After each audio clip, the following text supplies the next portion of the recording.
ఏంటి పూర్తి updates? Yes Lakshmi Durga గణతంత్ర దినోత్సవ వేడుకకే పెద్ద ఎత్తున కూడా భారీ పేలులకు కుట్ర పన్నట్టు కూడా ఇప్పటికే అనేక వీటికి సంబంధించిన ఇంటరాగేషన్లో ఈ అంశాలు కూడా బయటకు వస్తున్నాయి. ప్రధానంగా ఉమర్ మహమ్మద్కు సంబంధించిన విషయంలో దాదాపు మొన్న ఏదైతే ఎర్రకోట వద్ద పేలుడుకు ప్రధాన సూత్రధారిగా ఉన్నాడు, ప్రస్తుతానికి ఆత్మాహుతి దాడి చేసుకొని 12 మంది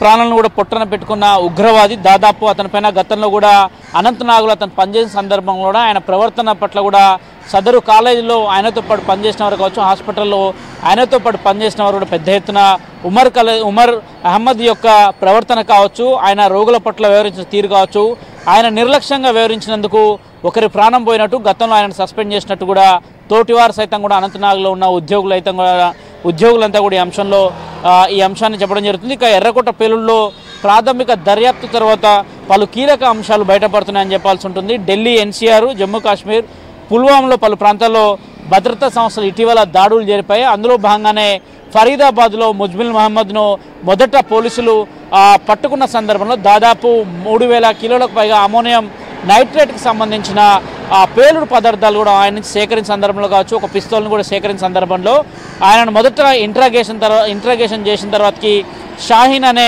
ఒక మహిళా డాక్టర్ని సైతం కూడా పోలీసులు అదుపులో తీసుకున్నారు. ఆమెను సైతం కూడా విచారించడం జరిగింది. వారంతా కూడా ఆల్ఫా కాలేజ్కి సంబంధించిన వారుగా చెప్తున్నారు. ప్రస్తుతం వారంతా కూడా అక్కడే పనిచేసేవారు.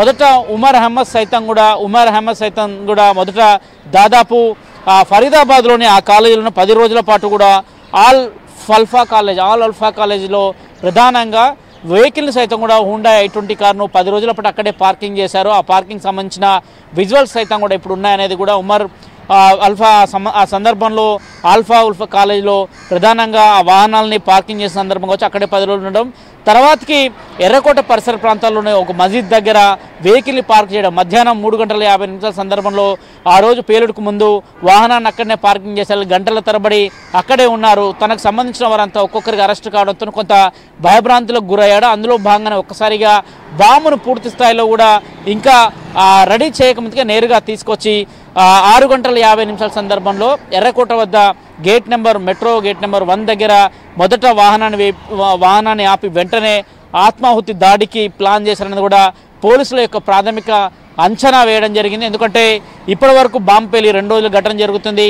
40 రకాల క్లూస్ టీమ్స్ ఇప్పటికీ అక్కడ ఆధారాలను సేకరించారు. ఎక్కడ కూడా బాంబులో ఏం వాడారు, ఎలాంటి పదార్థాలు వాడారు అనేది కూడా కనుక్కోలేకపోయారు. కేవలం అమోనియం నైట్రేట్కి సంబంధించిన ఆనవాళ్ళు మాత్రమే కనుగొన్నట్టు కూడా ప్రస్తుతం ప్రాథమిక అంచనాలో నిర్ధారణ అవుతుంది. ఇప్పటికే ఢిల్లీ పోలీసులు, అదేవిధంగా జమ్మూ కాశ్మీర్ సంబంధించిన పోలీసులు ఈ విచారణ కొనసాగిస్తుంటే వారి నుంచి కేంద్ర హోంశాఖ ఆదేశాల అనుసారం కూడా పూర్తిగా ఎన్ఐఏ చేతుల్లోకి ప్రస్తుతానికి ఇప్పుడు కారు బాంబు పేలుడు కేసు వెళ్ళింది. ఎన్ఐఏ మొత్తం 10 మందితో కలిసి ఒక టీంని ఫాలోఅప్ చేసింది. 10 మంది సభ్యులతో ఒక దర్యాప్తు బృందాన్ని సైతం కూడా ఎన్ఐఏ ఏర్పాటు చేసింది. అందులో ఎర్రకోట బాంబులకు సంబంధించి ముమ్మర దర్యాప్తు సైతం కూడా కొనసాగుతుంది. ప్రస్తుతానికి విజయ్ సాఖ్రే నేతృత్వంలో ఎన్ఐఏ అధికారి, ఏడీజీ స్థాయి అధికారి విజయ్ సాఖ్రే నేతృత్వంలో ఎన్ఐఏకి సంబంధించిన 10 మంది సభ్యులు ఇందులో బృందంగా ఉన్నారు. వారంతా కూడా విచారణను వేగవంతం చేశారు. ఇప్పటికే అటు పుల్వామా కావచ్చు, పహల్గామ్ కావచ్చు, ఆ పరిసర ప్రాంతాల్లో ఉమర్ మహమ్మద్కి సంబంధించిన కుటుంబ సభ్యుల యొక్క DNA టెస్టులని కూడా సేకరించారు. వారిని కూడా ఇప్పటికే విచారణ కొనసాగిస్తున్నారు. ఎందుకంటే దాదాపు శరీర భాగాలన్నీ కూడా తునాతునకలుగా మారిపోయాయి. ఆత్మాహుతి దాడిగా కూడా దీన్ని పోలీసులు నిర్ధారిస్తున్నారు. ఇప్పటికే హుండా i20 కారు ఎక్కడెక్కడ ఏ పరిసర ప్రాంతం జరిగింది, మొదట ఫరీదాబాద్ నుంచి ఎంటర్ అయిన సందర్భంలో ఫరీదాబాద్ నుంచి ఢిల్లీ లోకల్కి ఏ విధంగా ఎంట్రీ అయింది, ప్రధానంగా సరైక్ అలీ ఖాన్ మార్గంలో కూడా ఏ విధంగా ఫ్లైఓవర్ మించి వచ్చింది కారు, తదనంతరం కూడా వెంటనే నేరుగా రెడ్ ఫోర్ట్ పరిసర ప్రాంతాలకు ఏ విధంగా వచ్చింది, మసీద్లో కారుని ఏ విధంగా మసీద్ పరిసర ప్రాంతాల్లో ఉన్న పార్కింగ్ ప్లేస్లో ఏ విధంగా కారుని మొదట పార్క్ చేశారు. అదేవిధంగా ఒక టోల్ ప్లాజాలో ఉమర్ నేరుగా డ్రైవింగ్ చేసుకొస్తున్న సందర్భంలో మాస్క్ ధరించి అక్కడ టోల్ ప్లాజాలో టోల్ టికెట్ తీసుకొని కూడా కార్ని బయటికి తీసుకొస్తున్న విజువల్స్ కూడా ఇప్పుడు సోషల్ మీడియాలో చక్కర్లు కొడుతున్నాయి. దాదాపు ఉగ్ర కుట్రను భగ్నం చేసే పనిలో ఢిల్లీ పోలీసులు కావచ్చు, జమ్మూ కాశ్మీర్ పోలీసులు కావచ్చు నిమగ్నమయ్యారు. వారంతా కూడా ఒక్కొక్కరిగా ఈ చైన్ని పూర్తిగా కూడా ఒక్కొక్కరిని అరెస్ట్ చేసుకుంటూ ముందుకు వచ్చారు. ఒక చైన్గా వీళ్ళంతా ఏర్పడ్డారు అనేది కూడా ప్రాథమిక అంచనా చెప్తున్నారు. అందులో భాగంగానే మొదట ముజ్మిల్ షకీల్ని ఫరీదాబాద్లో అరెస్ట్ చేయడం జరిగింది డాక్టర్ని. ఆయనకు సహాయం అందిస్తున్న షాహీన్ అనే మరో డాక్టర్ మహిళని కూడా సైతం పోలీసులు అదుపులోకి తీసుకున్నారు. వారిని కూడా ప్రస్తుతానికి ఇన్వెస్టిగేషన్ చేస్తున్నారు. ఈ ఇన్వెస్టిగేషన్లో నిబ్బరపోయే నిజాలు సైతం కూడా చెప్తున్నట్టు తెలుస్తుంది. ఎందుకు ప్లాన్ చేశారు? దాదాపు వచ్చే ఏడాది అంటే జనవరి 26కి గణతంత్ర దినోత్సవ వేడుకలకు సంబంధించి పెద్ద ఎత్తున ఢిల్లీలో అనేక కుట్రలకు ప్లాన్ చేసినట్టు తెలుస్తుంది. అందులో భాగంగానే వీటన్నిటిని కూడా సముదాయం చేసుకుంటూ వస్తున్నారు. దాదాపు ఆల్ఫా కాలేజీలో సైతం కూడా వీటికి సంబంధించి పూర్తిగా వారికి అక్కడ అకామిడేషన్ ఉన్నప్పటికీ కూడా ఫరీదాబాద్లో ఒక ఇంటిని రెంట్కి తీసుకొని అక్కడే ఈ ఆయుధాలు డంప్ చేస్తూ దీనికి పేలుడు పదార్థాలకు సంబంధించిన వాటిని అన్నింటినీ కూడా అక్కడే డంప్ చేస్తున్నట్టు కూడా ప్రాథమికంగా సమాచారం పోలీసులకు రావడంతో ఒక్కసారిగా పోలీసులు అక్కడ ముమ్మర తనిఖీలు చేయడంతో ప్రధానంగా ప్రస్తుతం ముజ్మిల్ అరెస్ట్ కావడం, అనంతరం ఫరీదాబాద్లో మరో డాక్టర్ని కూడా పోలీసులు అదుపులోకి తీసుకుని తాజాగా ఈరోజు కూడా అనంతనాగ్లో మరో డాక్టర్ని కూడా అదుపులోకి తీసుకున్నారు. అయితే ఉమర్ అహ్మద్ మాత్రం గతంలో కొన్ని పోస్టర్లు అంటించారు. జైషే మహమ్మద్ సంబంధించిన పోస్టర్లు జమ్మూ కాశ్మీర్ పరిసర ప్రాంతాల్లో మొదట ఆయన ఈ సంబంధించిన ప్రకటనకు సంబంధించిన వాటన్నిటిని కూడా అక్కడ అంటించిన సందర్భంలో లోకల్ పత్రికలో వచ్చిన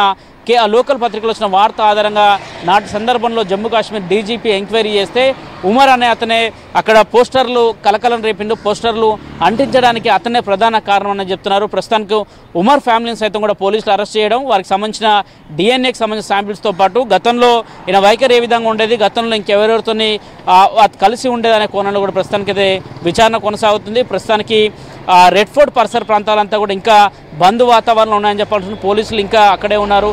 దాదాపు అక్కడి నుంచి వాహనాలను ఇంకా ఎక్కడికి కూడా తరలించలేదు. పేలుడు దాటికి దెబ్బతిన్న వాహనాలు కావచ్చు వాటన్నిటిని కూడా అక్కడే ఉంచారు. ప్రస్తుతానికైతే ఫోరెన్సిక్ విభాగం సైతం కూడా ఇప్పటికే విచారణ కొనసాగిస్తుంది. అనేక క్లూస్ టీమ్స్ కూడా ఆ పరిసర ప్రాంతాల్లో క్లూస్ను కూడా సేకరిస్తున్న నేపథ్యం. దాదాపు జరిగిన కారు బాంబు పేలుడులో ఇప్పటి వరకు అధికారికంగా 12 మంది మృతి చెందారు. సతీష్, అయితే అంటే ముజ్మిల్కి సంబంధించి చూసుకుంటే గనక ఇప్పుడు ఈ బ్లాస్ట్కి సంబంధించి వాళ్ళు